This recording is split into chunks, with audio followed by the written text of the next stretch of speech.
നിങ്ങളുടെ favourite shows ഇനി ഒരിക്കലും മിസ്സാവില്ല. ഇപ്പോൾ C5 കാണും നിങ്ങളുടെ ഫേവറേറ്റ് ഷോസ് തികച്ചും സൗജന്യമായി. ഞാനാണ് ഈ പെൺകുട്ടിയെ വിവാഹ വാഗ്ദാനം നൽകി അണിയിച്ചൊരുക്കി ഇവിടെ കൊണ്ടുവന്നത്.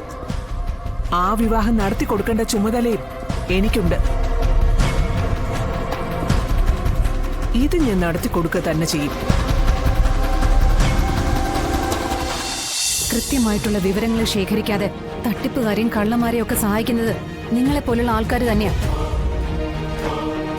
ഇനിയെങ്കിലും ഇങ്ങനെയുള്ള കാര്യങ്ങൾ നടത്തുമ്പോൾ കൃത്യമായി അന്വേഷിച്ച് ബോധ്യം വരുത്തിയിട്ടേ ചെയ്യാവൂ. ഇല്ലെങ്കിൽ ഇതുപോലെ താലികെട്ട് ചടങ്ങ് നടക്കുന്ന സ്ഥലത്ത് നിന്ന് ഇങ്ങനെ ഞങ്ങൾക്ക് അറസ്റ്റ് ചെയ്ത് കൊണ്ടുപോകേണ്ടി വരും.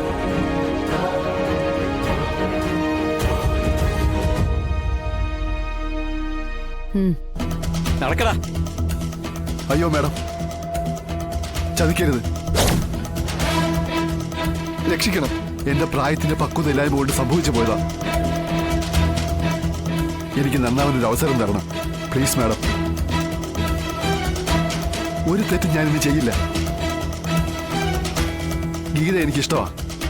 ഗീത ഞാൻ കല്യാണം കഴിച്ചോളാം. ഞാൻ പൊന്നു വേണം നോക്കിക്കോളാം.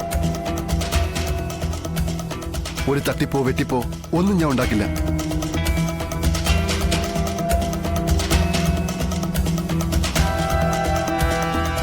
പ്ലീസ്, എന്റെ തെറ്റെന്താണെന്ന് എനിക്ക് മനസ്സിലായി.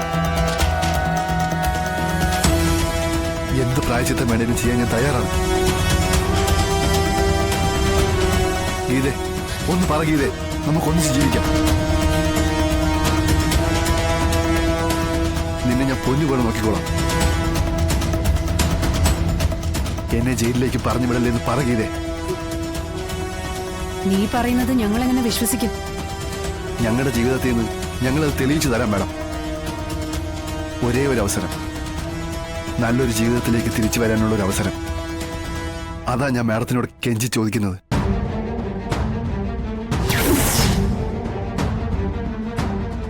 ഇൻസ്പെക്ടർ. Yes madam.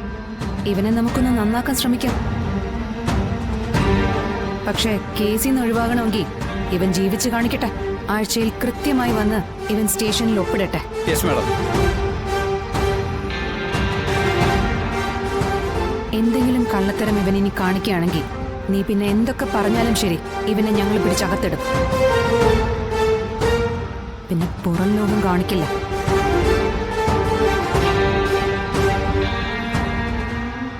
കേട്ടല്ലോ പറഞ്ഞത്?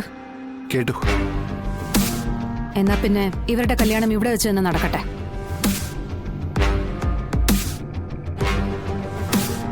എന്തായാലും താലി കയ്യിൽ വാങ്ങിച്ചിട്ടുണ്ടല്ലോ.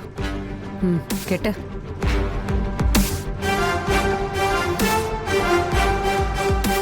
എന്നാ പിന്നെ മുഹൂർത്തം തെറ്റിക്കണ്ട, ബാക്കിയുള്ളവരും കെട്ടിക്കോളും. എന്നാ പിന്നെ അങ്ങനെ ആയിക്കോട്ടെ.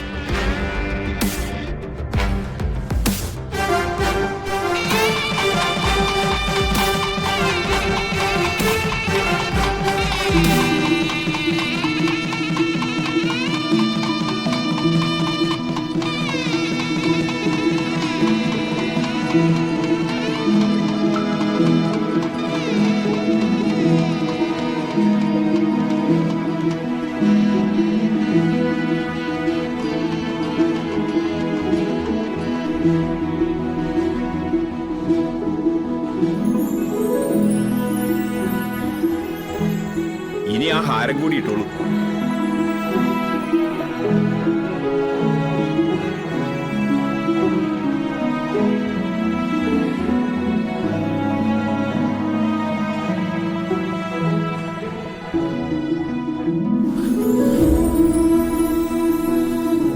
ഞാൻ നടത്താനിരുന്ന കല്യാണം അലങ്കോലാക്കിയിട്ട് നീ നിന്റെ ചായക്കടയിലെ ജോലിക്കാരുടെ ബന്ധുവിന്റെ കല്യാണം നടത്തിയല്ലേ?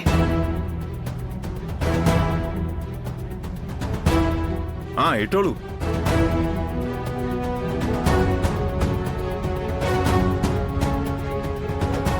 ഇതിന് സത്യഭാമ മറുപടി തന്നിരിക്കും. നിന്റെ ചമ്പ് കത്തുന്ന മറുപടി.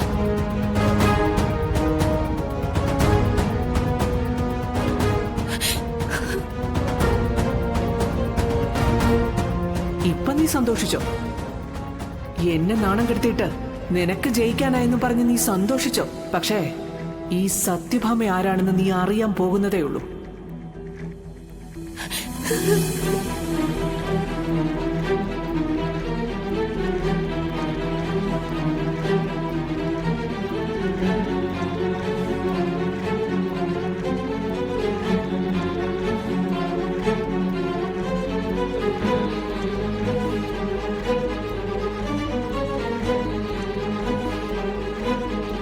ശാലിനി,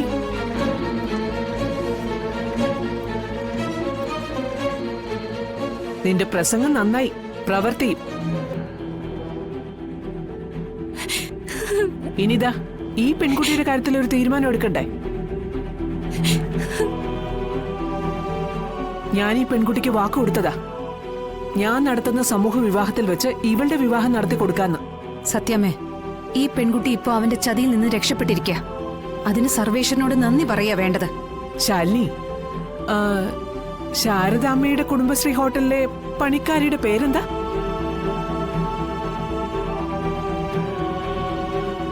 ശാന്ത അല്ലേ? ശാന്തയുടെ ആരാ ഈ പെൺകുട്ടി? ചെറിയമ്മയുടെ മകൾ. അപ്പൊ അതാണ് കാര്യം. ശാന്തയുടെ ചെറിയമ്മയുടെ മകളെ കൊണ്ട് ഈ ചെറുക്കനെ കെട്ടിക്കാൻ വേണ്ടി നീ നടത്തിയ നാടകമാണ് ഇപ്പൊ ഇവിടെ അരങ്ങേറിയത്. ഇവൻ കാണിച്ച കൊള്ളരുതായ്മയെ കുറിച്ചൊന്നും പറയുന്നില്ലേ? ഇപ്പോഴത്തെ ഈ ചെറുപ്പക്കാര് പിള്ളേരൊക്കെ അല്ലേ, വിവാഹത്തിന് മുൻപ് ചില കുസൃതികളൊക്കെ കാണിച്ചു നിൽക്കും. വിവാഹം കഴിഞ്ഞ് കുട്ടികളുള്ള സ്ത്രീകൾ കാണിക്കുന്നു. ഞാൻ വിശദമാക്കി തരണ്ടല്ലോ. പിന്നാണ് ഇത്. എന്തായാലും നടന്നു. ഇനി ഈ പെൺകുട്ടിയുടെ കാര്യത്തിൽ ഒരു തീരുമാനം ഉണ്ടാക്കണം. കളക്ടർ എന്ന നിലയിൽ അതും നിന്റെ ഒരു ഉത്തരവാദിത്വമാണ്. ഈ പെൺകുട്ടിക്ക് കാര്യങ്ങളുടെ സത്യാവസ്ഥ മനസ്സിലായ സ്ഥിതിക്ക് മറ്റൊരു പയ്യനെ കണ്ടെത്തണം, ഇതിന്റെ വിവാഹവും നടത്തണം. അതെല്ലാവരും കൂടി ഉത്സാഹിച്ചാൽ നടത്താവുന്ന കാര്യമല്ലേ? അത് നമുക്ക് ഉടനെ ആലോചിക്കാം. നമുക്കറിയാവുന്ന ഏതെങ്കിലും ഒരു പയ്യനെ നമുക്ക് തന്നെ കണ്ടെത്താവുന്നതേ ഉള്ളൂ. എങ്കിൽ ഞാനൊരു പേര് പറയാം. നിങ്ങൾക്കൊക്കെ സ്വീകാര്യമാണെങ്കിൽ അടുത്ത മുഹൂർത്തത്തിൽ കല്യാണം നടക്കും. വേറെ ആരുമല്ല, എന്റെ മകൻ വിഷ്ണു.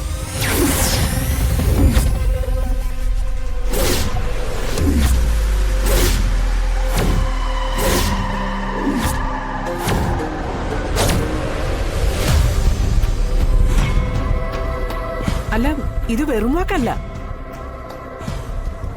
ഞാനാണ് ഈ പെൺകുട്ടിയെ വിവാഹ വാഗ്ദാനം നൽകി അണിയിച്ചൊരുക്കി ഇവിടെ കൊണ്ടുവന്നത്. ആ വിവാഹം നടത്തി കൊടുക്കേണ്ട ചുമതലയും എനിക്കുണ്ട്. ഇത് ഞാൻ നടത്തി കൊടുക്കുക തന്നെ ചെയ്യും.